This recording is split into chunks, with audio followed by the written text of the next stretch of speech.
warahmatullahi wabarakatuh. Selamat pagi, salam sejahtera untuk kita semuanya. Yang terhormat Bapak Kepala SMP Negeri 1 Banjarnegara, yang kami hormati Ibu Penyaji, Ibu Anwar Sarjana Pendidikan, dan yang kami hormati Bapak Guru Hebat Tenaga Pendidik SMP Negeri 1 Banjarnegara. Alhamdulillah, puji syukur, mari kita senantiasa panjatkan kehadirat Allah SWT yang pada pagi hari ini kita masih diberikan keselamatan, kesehatan, dan kesempatan sehingga bisa berkumpul di aula SMP Negeri 1 Banjarnegara dalam rangka kegiatan pengindasan aksi nyata calon guru penggerak angkatan 5 Kabupaten Banjarnegara dengan tema budaya positif. Salawat dan salam kita haturkan kepada Nabi Allah Nabi Muhammad SAW yang mudah-mudahan syafaatnya akan diberikan kepada kita semuanya. Baik Bapak Ibu guru hebat semuanya, sebelum kita memulai kegiatan pembahasan pada pagi hari ini, kami sampaikan bahwa kegiatan ini merupakan salah satu tugas yang diberikan kepada calon guru penggerak angkatan 5 di Kabupaten Banjarnegara untuk melakukan kegiatan aksi nyata atas pembelajaran yang sudah dilakukan, yaitu di modul 1.4 tentang budaya positif. Bapak Ibu, apa itu budaya positif? Tentunya saya yakin Bapak Ibu guru hebat sudah sering melakukan kegiatan-kegiatan dalam rangka mendisiplinkan peserta didik sebagai upaya pembentukan karakter yang ada di sekolah kita semuanya. Dan kami yakin pembentukan karakter itu menjadi satu hal utama bagi Bapak Ibu dalam melaksanakan tugas sebagai pendidik di sekolah. Namun seperti apa budaya positif yang ada di kurikulum Merdeka yang harus kita ikuti untuk membentuk sebuah budaya positif yang ada di sekolah yang muaranya kepada profil pelajar Pancasila. 60 menit ke depan kita akan bersama dengan penyaji, yaitu calon guru penggerak dari sekolah kita, untuk bersama mengikuti aksi nyata yang sudah dilakukan oleh Ibu Aimulan terkait dengan membentuk budaya positif yang ada di sekolah. Untuk itu waktu nanti 30 menit akan dipresentasikan oleh penyaji, dan selanjutnya ada tanya jawab yang akan kami beri kesempatan kepada Bapak Ibu untuk menanyakan terkait dengan pemahaman ataupun sharing pengalaman tentang aksi nyata yang sudah dilakukan oleh penyaji. Baik, langsung saja mari kita awali kegiatan pembahasan ini dengan lafal basmalah. Bismillahirrahmanirrahim. Selanjutnya waktu kami serahkan kepada Ibu Aimulan Sarjana Pendidikan untuk menyampaikan materi. Terima kasih kami sampaikan kepada Ibu Hayati, Bapak Ibu, pagi ini untuk kecil.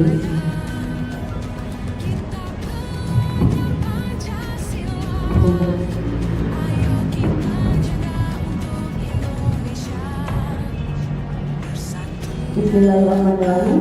Assalamualaikum warahmatullahi wabarakatuh. Yang terhormat Kepala SMP Negeri 1 Banjarnegara, Bapak Ibu guru SMP Negeri 1 Banjarnegara yang saya cintai, yang saya banggakan, Bapak Ibu guru hebat, puji syukur marilah kita panjatkan kehadirat Allah Subhanahu wa Ta'ala. Alhamdulillah, pada pagi hari ini kita dapat berdoa berkata muka dalam keadaan sehat walafiat, yaitu dalam rangka aksi nyata saya, yaitu dalam sesi berbagi budaya positif. Bapak Ibu yang saya hormati, terima kasih saya ucapkan atas kehadiran Bapak Ibu di sini, menambah semangat saya. Kemudian juga bikin bahagia sekali saya bisa bersama dengan Bapak Ibu.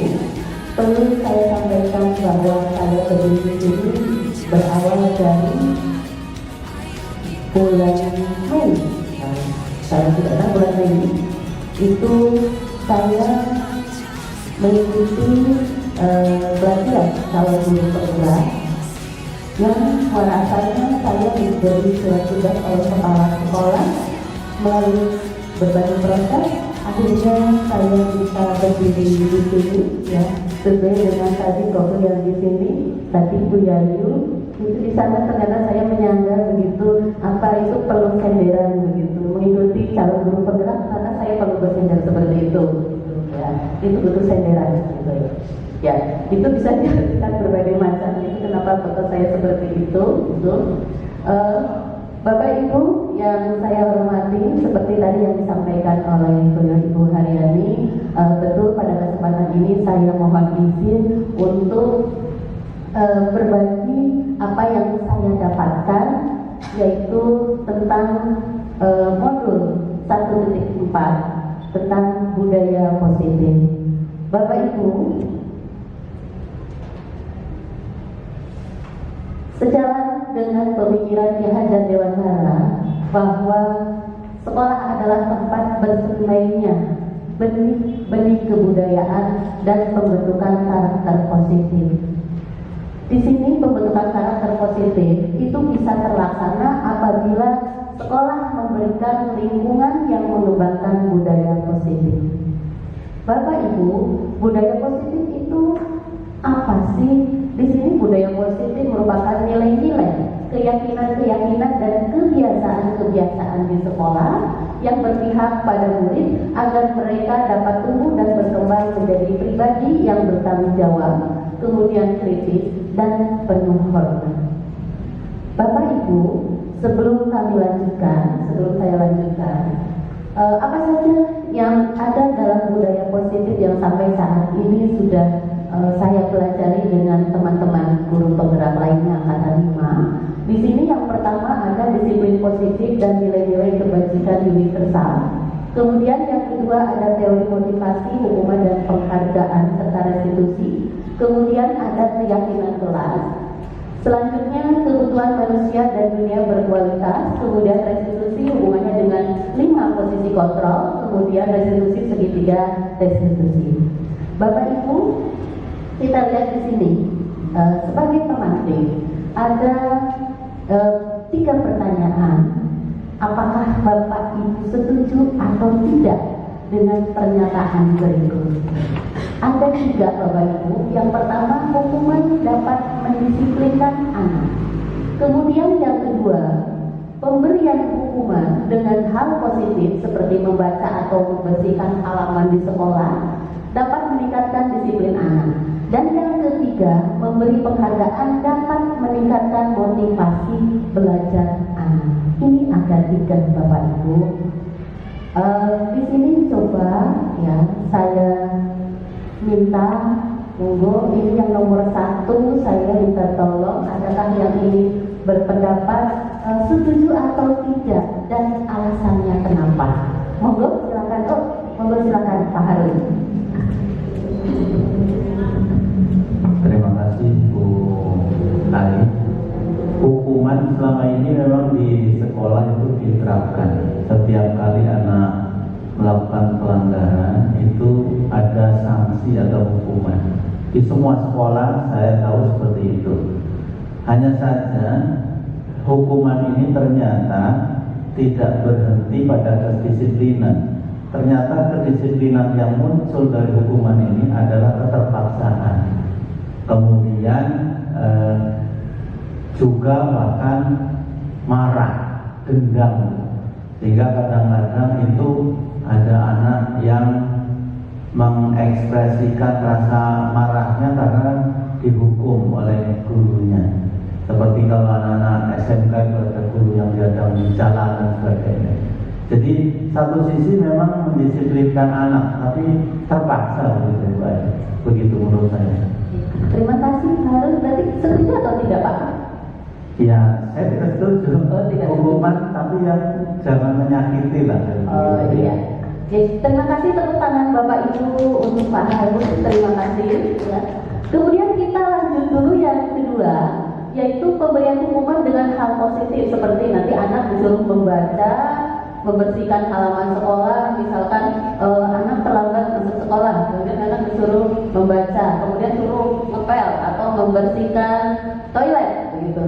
Kira-kira setuju atau tidak Bapak Ibu? Monggo, silakan coba Bu Muslimah. Ya, terima kasih atas waktu yang diberikan. Untuk pertanyaan pemberian hukuman dengan hal positif seperti membaca atau membersihkan halaman sekolah dapat meningkatkan disiplin anak atau tidak. Untuk pernyataan ini, satu sisi untuk yang seperti membaca itu mungkin tergantung pelanggaran yang dia lakukan. Kemudian untuk membersihkan halaman juga kita harus melihat dulu apa yang dilakukan. Kenapa kok dia bisa diberi hukuman? Nah, gini ya, berarti harus diberi hukuman seperti itu. Nah, jadi di sini kalau bunyinya sudah hukuman, tapi kok seperti ini, saya kurang setuju gitu. Ya. Terima kasih Bu Muslimah, tepuk tangan Bapak Ibu. Terima kasih. Kemudian ada yang ketiga, ini satu lagi, memberi penghargaan dapat meningkatkan motivasi belajar anak. Ya, ini Bu Yayu sudah bagaimana? Ya, Bu Yayu silahkan. Ya, bagaimana Bu Yayu? Terima kasih waktunya. Menurut pendapat saya, pemberian penghargaan dapat meningkatkan motivasi belajar peserta didik. Saya setuju, karena dengan penghargaan itu anak akan merasa dihargai, merasa juga diberi penilaian bahwa pekerjaannya itu benar, dan penghargaan tidak harus sesuatu berupa barang. Penghargaan bisa dengan kata-kata yang bisa menumbuhkan motivasi belajar seperti itu. Kata-kata hebat, pintar kamu, itu pun juga sebuah bentuk pujian, sehingga saya setuju. Terima kasih Bu Yayu, tentunya berarti kalau verbal ya, kalau tidak masalah. Ya, terima kasih, tepuk tangan untuk Bu Yayu.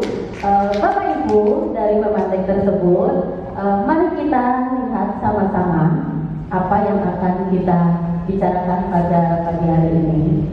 Idealnya Bapak Ibu, ya, saya menginginkan, mungkin sepertinya sama juga, kita menginginkan di sekolah ini, ya, sekolah tercinta di SMP Negeri 1 Banjarnegara, semua anak-anak kita tentunya bisa contohnya mengikuti pembelajaran yang baik.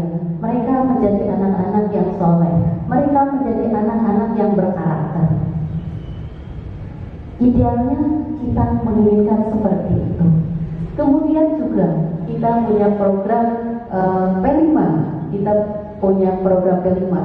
Dalam penerapannya kita lihat anak-anak ingin terbiasa melakukan hal-hal budaya positif. Contohnya di sini mereka setiap habis makan istirahat mereka menggosok gigi. Kemudian di sini juga dalam pembelajaran, ya, mereka memanfaatkan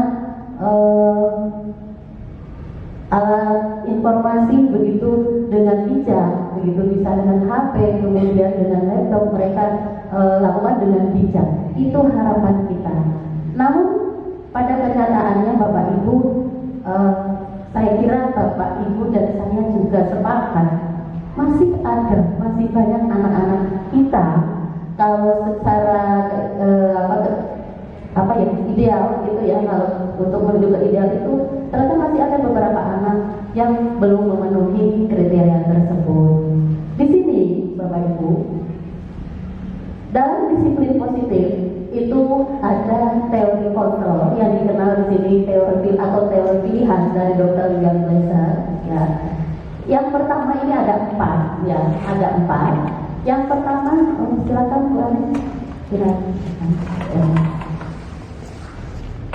Yang pertama, Anda tidak bisa mengontrol orang lain, hanya Anda yang bisa mengontrol diri Anda. Jadi kita tidak bisa mengontrol orang lain, tetapi hanya kita yang bisa mengontrol diri sendiri. Itu yang pertama. Ini hubungannya dengan makna disiplin. Kemudian yang kedua, Bapak Ibu, ada semua perilaku itu memiliki tujuan. Ini hubungannya dengan teori motivasi. Teori motivasi di sini ada untuk menghindari hukuman. Tujuannya kita patuh, anak taat, biar saya tidak, biar saya tidak dihukum, gitu. Kemudian yang kedua, untuk mendapatkan imbalan. Saya belajar rajin, yang nanti saya dapat sesuatu, saya dapat nilai. Kalau tidak, saya nanti dapat coklat, begitu mungkin. Nah, kemudian yang ketiga, yaitu untuk menghargai diri sendiri. Yang untuk menghargai diri sendiri ini, Bapak Ibu, ini hubungannya dengan nanti nilai-nilai kebajikan universal dan keyakinan kelas. Kemudian Bapak Ibu, di sini yang ketiga ada model berpikir menang-menang. Kemudian juga ada kolaborasi, ya, di sini. Hubungannya dengan apa? Ya, ini turunannya ke posisi 5 posisi kontrol. Apakah di sini kita sebagai penghukum? Apakah kita sebagai pembuat merasa bersalah? Apakah di sini kita sebagai teman buat anak? Apakah sebagai pemantau atau sebagai manajer? Ya, ini dari 5 ini. Nanti ada segitiga restitusi di sini. Menstabilkan identitas, kemudian validasi kebutuhan, dan juga ada menanyakan keyakinan. Dan yang keempat, di sini ada untuk teori kontrol, ada realitas atau kebutuhan, ya, kita berbeda, ya. Intinya setiap orang itu memiliki kebutuhan yang berbeda-beda. Di sini 5 kebutuhan dasar manusia. Intinya pada dasarnya kita semua itu butuh untuk bertahan hidup. Kemudian yang kedua juga kita butuh penguasaan. Kemudian kita butuh kasih sayang dan rasa diterima. Kemudian butuh ketenangan, dan yang terakhir kita kesenangan, dan terakhir kita butuh kebebasan. Tentunya bebas dalam arti tanda kutip di sini. Bapak Ibu, apakah disiplin di sini bisa Bapak Ibu lihat, ya? Intinya, ya, kalau kita lihat di sini, ya, dalam budaya kita makna disiplin itu adalah sesuatu yang dilakukan seseorang pada orang lain untuk mendapatkan kepatuhan, dan kecenderungan umumnya adalah menghubungkan kata disiplin dengan ketidaknyamanan. Kemudian bukan dengan apa yang kita hargai atau pencapaian suatu tujuan. Bapak Ibu, di sini ada nilai-nilai kebajikan universal. Mungkin nanti lebih detailnya bisa saya share. Di sini intinya bahwa nilai-nilai kebajikan yang ingin dicapai oleh setiap anak Indonesia, kita kenal dengan profil pelajar Pancasila. Kita mengenal di sini yang pertama beriman, bertakwa kepada Tuhan Yang Maha Esa dan berakhlak mulia. Kemudian yang kedua mandiri, bernalar kritis, kemudian berkebinekaan global, bergotong royong, dan kreatif. Saya lanjutkan untuk teori motivasi tadi. Ada yang pertama untuk menghindari ketidaknyamanan. Apa yang akan terjadi apabila saya tidak melakukannya? Di sini hubungannya dengan motivasi eksternal. Kemudian untuk mendapatkan imbalan dari orang lain, apa yang akan saya dapatkan apabila saya melakukannya? Dan yang ketiga, untuk menghargai diri sendiri. Saya akan menjadi orang yang seperti apa apabila saya melakukannya? Kalau ini hubungannya dengan motivasi internal. Untuk selanjutnya, Bapak Ibu, dari tadi kita berbicara restitusi. Ada kata restitusi. Apa sih restitusi? Di sini restitusi adalah proses menciptakan kondisi bagi murid untuk memperbaiki kesalahan mereka sehingga mereka bisa kembali pada kelompok mereka dengan karakter yang lebih kuat. Di sini restitusi juga merupakan proses kolaborasi yang mengajarkan murid untuk mencari solusi untuk masalah mereka dan membantu murid berpikir tentang orang seperti apa mereka ingin menjadi atau juga, dan bagaimana mereka harus memperlakukan orang lain. Di sini juga ada ciri-ciri restitusi, mungkin bisa dibaca, nanti akan saya sampaikan. Untuk selanjutnya, di sini kita mengenal ada peraturan dan keyakinan kelas. Bapak Ibu, ada 3 pertanyaan.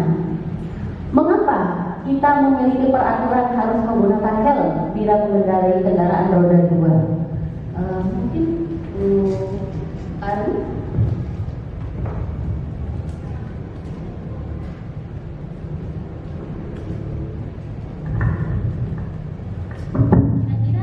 Kira-kira mengapa kita memiliki peraturan harus menggunakan helm bila mengendarai kendaraan roda dua?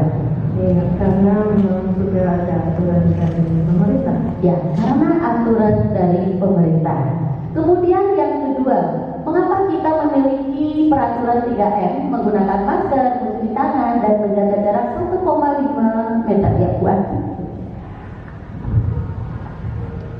Terima kasih untuk aturan yang kedua ini. Peraturan 3M menurut saya itu untuk menjaga kesehatan diri sendiri dari menggunakan masker, mencuci tangan, dan menjaga jarak 1,5 meter.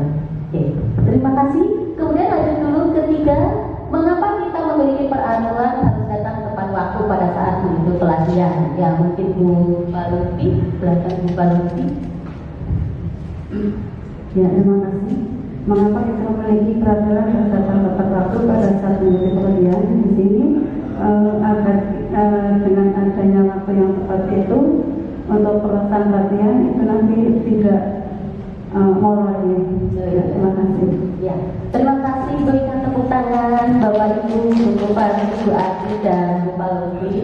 Bapak Ibu di sini untuk mendukung motivasi intrinsik. Kita kembali ke nilai-nilai atau keyakinan lebih menggerakkan seseorang dibandingkan mengikuti serangkaian peraturan-peraturan.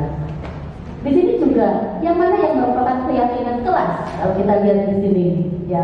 Bapak Ibu kira-kira kalau di sini kita lihat yang keyakinan kelas itu yang mana nih Bapak Ibu? Ini ada kesepakatan kelas. Kira-kira yang kiri atau yang kanan? Kira-kira yang mana kesepakatan kelas? Pak Harun yang mana? Oh, tidak kelihatan.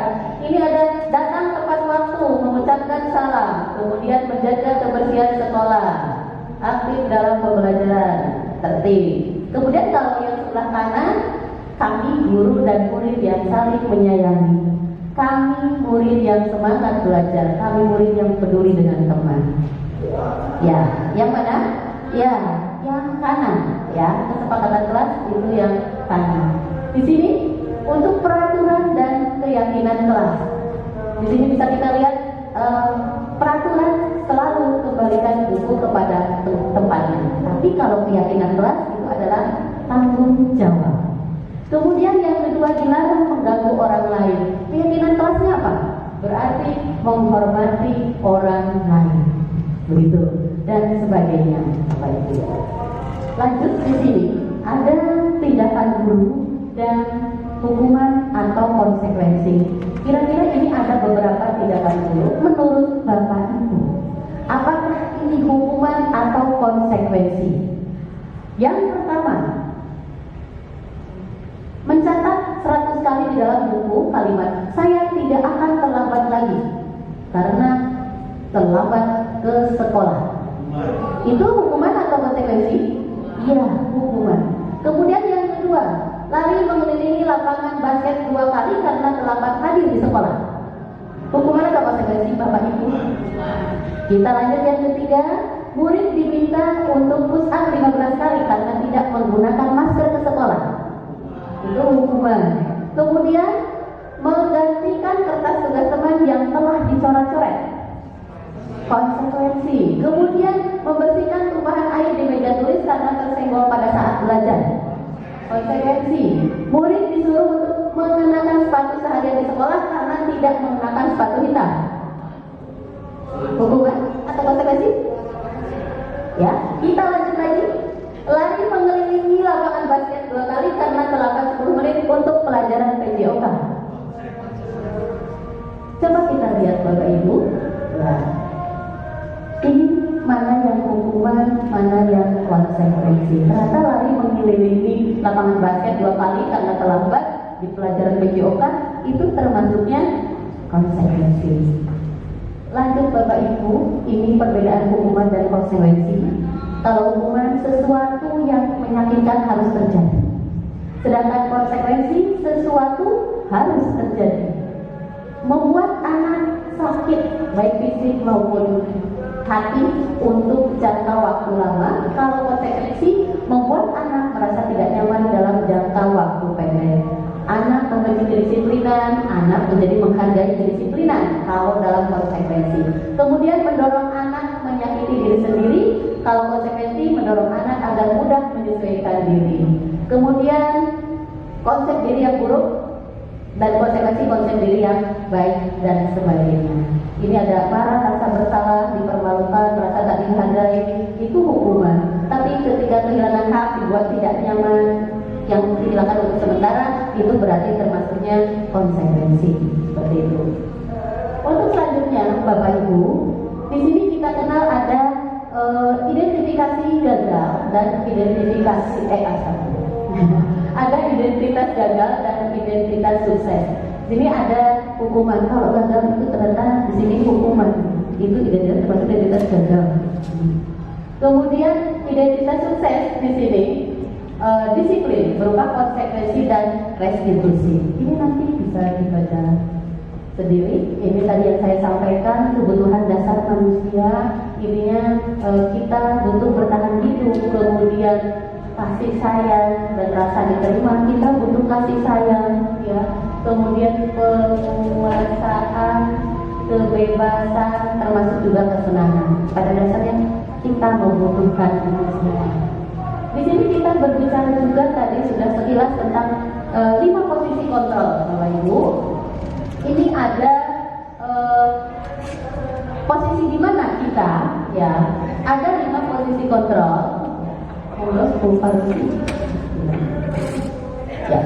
Ada 5 posisi kontrol, yaitu yang pertama penghukum, kemudian membuat orang merasa bersalah, kemudian teman sebagai teman, kemudian pemantau, dan satu lagi adalah manajer. Kira-kira menurut pendapat Bapak Ibu, posisi yang paling pas, paling ideal itu yang mana, Bapak Ibu? Kira-kira apakah yang penghukum? Apakah pembuat orang merasa bersalah, kemudian sebagai teman, sebagai pemantau, atau manajer? Manajer. Oh, manajer. Ya, ada teman atau manajer. Bisa kita lihat di sini. Sebagai penghukum itu berarti menghardik, ya. Kemudian pembuat orang merasa bersalah, ini berarti intinya berceramah. Kemudian kalau teman membuatkan alasan-alasan, terus kalau pemantau itu menghitung dan mengukur, manajer itu memberikan pertanyaan-pertanyaan gitu. Idealnya ya posisi di sini manajer, ya, sebagai manajer. Kita mengenal ada segitiga restitusi. Tadi juga sekilas sudah saya sampaikan tentang segitiga restitusi, ya. Ini ada 3, yaitu validasi kebutuhan, kemudian menanyakan keyakinan, dan juga menstabilkan identitas. Ini ada 3, ya, ada 3 di sini. Kemudian menstabilkan identitas. Ini tujuannya apa? Untuk membuat anak yang merasa gagal karena berbuat salah ini menjadi positif terhadap dirinya. Guru berkata, berbuat salah itu hal yang manusiawi, tidak ada manusia yang sempurna. Bapak Ibu juga, Bapak juga atau Ibu juga pernah melakukan kesalahan. Kita pasti bisa menyelesaikan masalah ini, misalkan seperti itu. Ini untuk menstabilkan identitas. Kemudian yang kedua, validasi kebutuhan. Membantu siswa mengamati basic atau kebutuhan yang ingin dipenuhinya ketika melakukan kesalahan itu. Jadi pada dasarnya setiap tindakan manusia itu tujuannya adalah untuk memenuhi basic need, apakah itu power, freedom, love, dan sebagainya. Iya, gitu. Guru berkata di sini, kamu bisa saja melakukan hal yang lebih buruk, tapi kamu tidak melakukannya, kan? Dan sebagainya bisa kita lihat, Bapak Ibu. Kemudian menanyakan keyakinan di sini, anak melihat kesalahan hubungan dengan norma sosial dan nilai-nilai yang mendasari manusia berinteraksi dengan orang lain. Di sini apa nilai yang kita percaya di kelas sekolah kita, kemudian nilai-nilai universal apa yang telah kita sepakati dan sebagainya. Ini bisa kita lihat. Apa yang kamu rasakan ketika kamu melakukan itu dan sebagainya. Bapak Ibu, aksi nyata yang saya lakukan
itu tadi kemarin saya mencoba untuk menerapkan segitiga restitusi Bapak Ibu. Kemudian untuk selanjutnya ini saya ambil dari filosofi Ki Hajar Dewantara tentang merdeka, ya, tentang merdeka. Merdeka itu artinya tidak hanya terlepas dari perintah, akan tetapi juga cakap buat pemerintah diri sendiri. Ini dari pemikiran Ki Hajar Dewantara. Demikian yang bisa saya sampaikan, Bapak Ibu. Mohon maaf apabila selama saya menyampaikan banyak hal yang kurang berkenan. Nanti untuk acara selanjutnya kami kembalikan kepada Ibu Moderator. Terima kasih. Wassalamualaikum warahmatullahi wabarakatuh. Beri tepuk tangan untuk penyaji kita pagi hari ini, luar biasa. Bapak Ibu guru sekalian, tadi sudah disampaikan oleh Ibu Ainulan SPJ terkait dengan pemahaman dan sharing pengalaman Bu Ai dalam melaksanakan aksi nyata terkait dengan pengembangan budaya positif yang ada di sekolah. Baik Bapak Ibu, di sesi ini kita menemukan beberapa istilah baru ya Bapak Ibu. Tadi Bapak Ibu berawal dari istilah yang sudah biasa kita laksanakan di kelas kita, ada hukuman, ada penghargaan. Ternyata di sesi ini kita muncul istilah baru yaitu konsekuensi dan penghargaan ya. Kemudian ada kesepakatan kelas, lalu keyakinan kelas, sampai dengan terbentuknya sebuah budaya positif. Nah, monggo Bapak Ibu, untuk sesi selanjutnya kita masuk kepada sesi tanya jawab.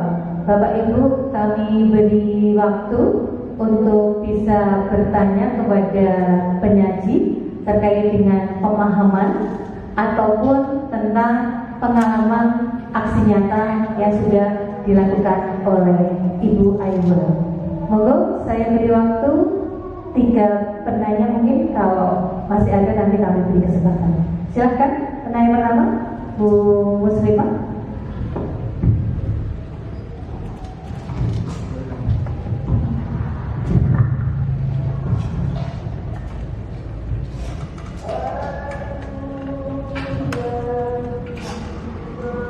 Ya, terima kasih atas waktu yang diberikan.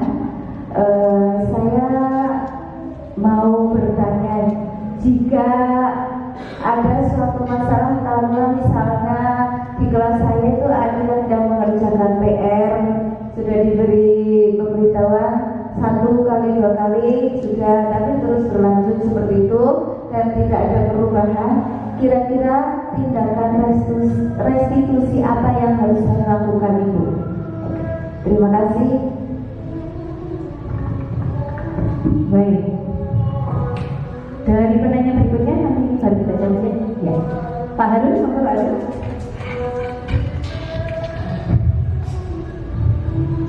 Terima kasih Bu Ai.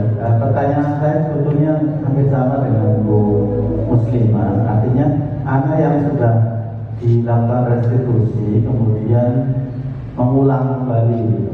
Jadi kalau misalnya tidak mengerjakan tugas di restitusi kemudian ada perubahan, tapi kemudian mengulang kembali seperti itu bagaimana? Terima kasih. Ya, baik. Masih ada Bapak Ibu? Monggo.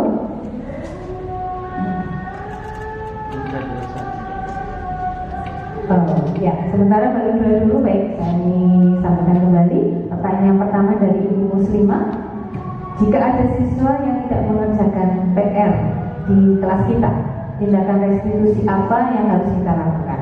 Kemudian pertanyaan kedua dari Pak Harun, hampir sama, menanyakan bahwa jika kita sudah melakukan restitusi kepada siswa, namun masih tetap terjadi pelanggaran atau siswa tersebut masih melanggar, apa yang harus kita lakukan? Monggo waktu kami berikan kepada Bu Ai. Terima kasih untuk pertanyaannya untuk Bu Muslimah dan Pak Harun. Sebenarnya sama ya, hampir sama pertanyaannya. Ketika nanti anak itu misalkan tadi tidak mengerjakan tugas, kemudian anak sudah ketika pembelajaran selalu saja bermain game dan lainnya, masih banyak pelanggaran-pelanggaran yang dilakukan oleh anak kita. Ketika terus saja seperti itu, kira-kira bagaimana gitu?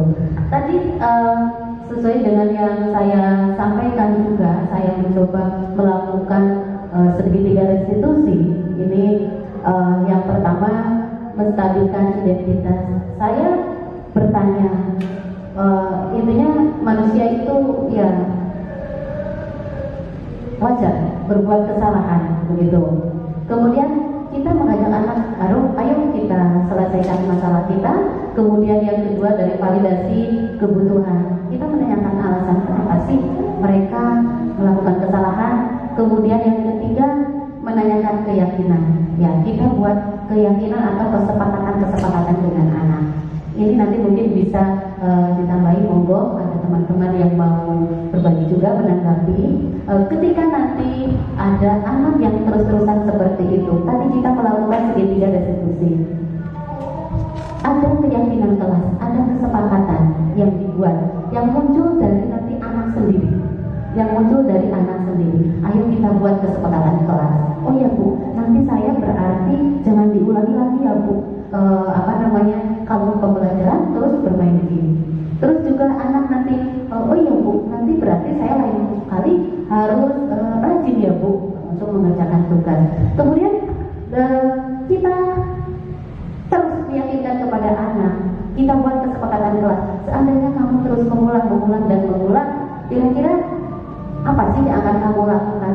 Nah, di sini ya tugas kita otomatis mengarahkan kita kembali ke ada aturan-aturan, ya ada aturan sekolah. Kemudian anak di sini juga kita membuat keyakinan kelas antara kita pihak sekolah, kemudian dengan anak, dengan orang tua, itu yang akan kita terapkan. Itu kalau menurut pendapat saya. Barangkali ada masukan tambahan, monggo ya dari Bu Nani. Terima kasih waktunya. Ya, memang yang namanya kita mau merubah sesuatu itu tidak seperti membalikkan tangan. Itu intinya.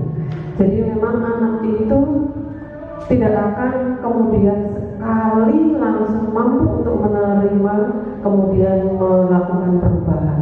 Maka kita sebagai guru perlu bagaimana mengkondisikan agar anak itu percaya dengan kita, percaya dengan apa yang dia sampaikan, keyakinan atau keputusan dia sendiri itu yakin bahwa itu betul-betul harus saya lakukan, sehingga motivasi itu datangnya dari diri dia sendiri. Guru bukan dari guru, tapi dari dia sendiri. Dan kita pun mungkin merasakan bagaimana keyakinan yang ada di diri kita atau tadi dikatakan sebagai motivasi yang ada dari diri kita, biasanya itu akan memunculkan sesuatu yang permanen di dalam dirinya, dan itu akan dia yakini saya harus melakukannya. Nah, barangkali dalam kesalahan berikutnya kita juga akan melakukan restitusi lagi. What happened? Kenapa terjadi lagi? Nah, biasanya nanti ada alasan lagi. Kita terus seperti itu dan ternyata memang ya tadi saya katakan tidak seperti membalikkan telapak tangan. Kita perlu terus melakukan pembimbingan terhadap mereka. Seperti yang disampaikan oleh Hajar Dewantara, guru adalah seorang petani, di mana dia itu akan melakukan pemupukan terhadap apa yang jadi ini. Kemudian juga guru itu akan menyingkirkan hal-hal yang akan perdu-perdu atau rumput-rumput yang akan mengganggu tumbuhnya tanaman itu. Dan tentunya kita juga akan mengupayakan agar mereka tumbuh sesuai dengan apa yang dimiliki yang baik itu. Karena saya yakin semua manusia pasti ada baik buruknya. Guru tadi untuk yang baik kita teruskan, kita bimbing, Sedangkan yang buruk tentunya kita hendakkan atau kita upayakan untuk semakin mereka itu menipis dengan cara-cara yang bijak. Itu saja mungkin seperti tadi yang disampaikan oleh Bu Kai. Terima kasih.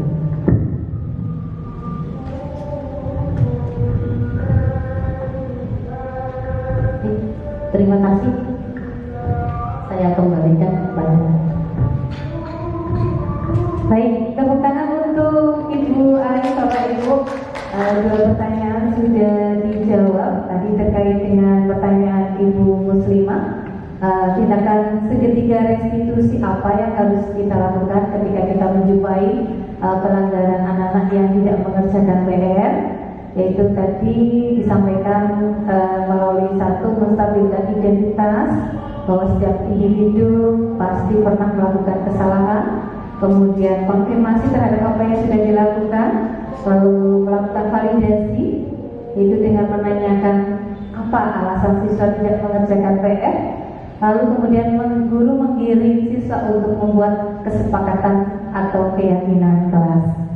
Kemudian di pertanyaan kedua dari Pak Harun, apa yang harus kita lakukan ketika siswa masih melanggar dari restitusi yang sudah kita buat? Tentunya di sana juga ada konsekuensi ya Bu Aida di setiap kegiatan restitusi. Anak tetap kita berikan konsekuensi, namun ketika masih melanggar, ya ini kita kembalikan kepada peran guru di sini untuk tetap secara sabar menuntut anak-anak kita agar bisa memahami kesalahannya dan sadar untuk tidak mengulanginya. Demikian jawaban dari tim penyaji yang juga sudah ditambahkan dari peserta dan ibu dari terima kasih. Sudah cukup menjawab ya Ibu Muslimah dan Pak Harun. Baik, terima kasih. Untuk selanjutnya masih ada pertanyaan, monggo. Bu Yayub, silakan. Satu pertanyaan.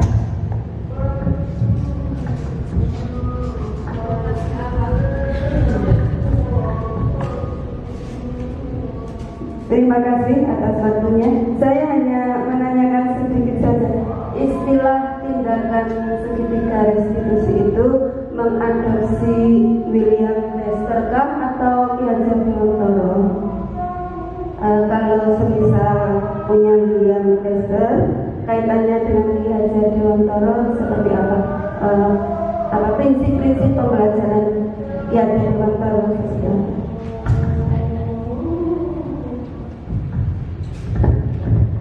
Terima kasih atas pertanyaan dari Bu Yandu ya, tentang tadi segitiga restitusi. Apakah tadi diambil dari teori William ya, diambil dari teorinya William? Apakah ada hubungannya dengan Ki Hajar Dewantara dengan filosofi itu? Oke. Bapak Ibu yang saya hormati, pembelajaran kita dari awal sebenarnya itu dari filosofi Ki Hajar Dewantara yang tadi seperti saya sampaikan bahwa tentang tujuan pendidikan ya, yang arahnya adalah kita nanti ke P5, pembentukan karakter anak, kemudian nanti P5 ini ada hubungannya ya, ada hubungannya segitiga restitusi dengan penerapan filosofi Ki Hajar Dewantara. Ujungnya, muaranya nanti adalah ke pembentukan profil pelajar Pancasila seperti yang sudah saya sampaikan tadi. Barangkali itu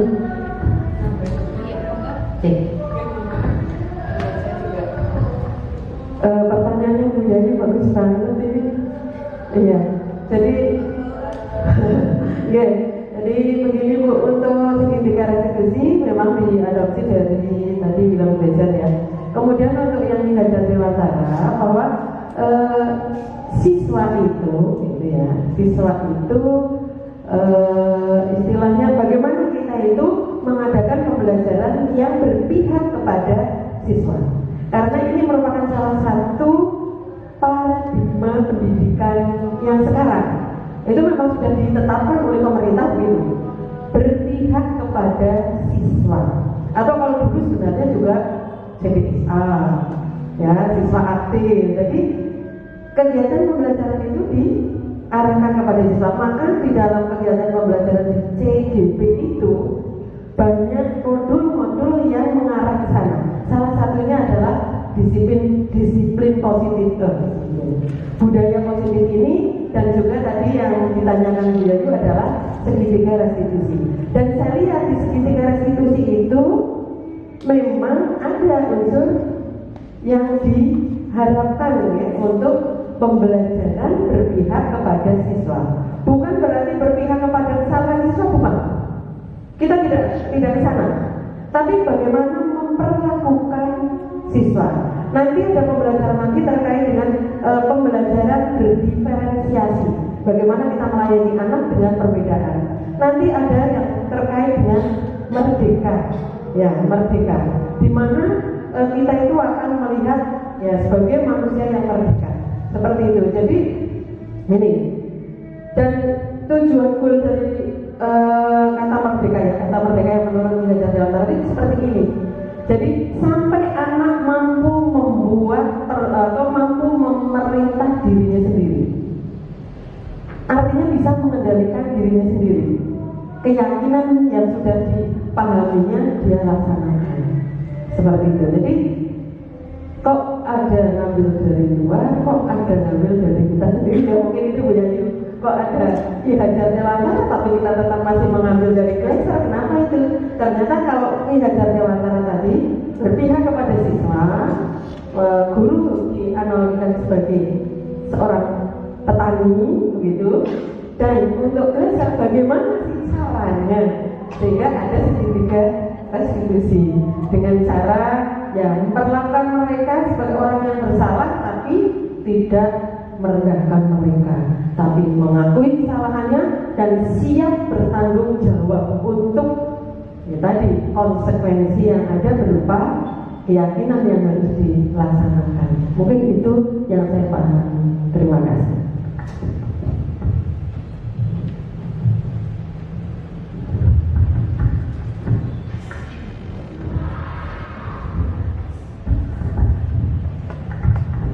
Baik, luar biasa. Sekali lagi tepuk tangan Bapak Ibu.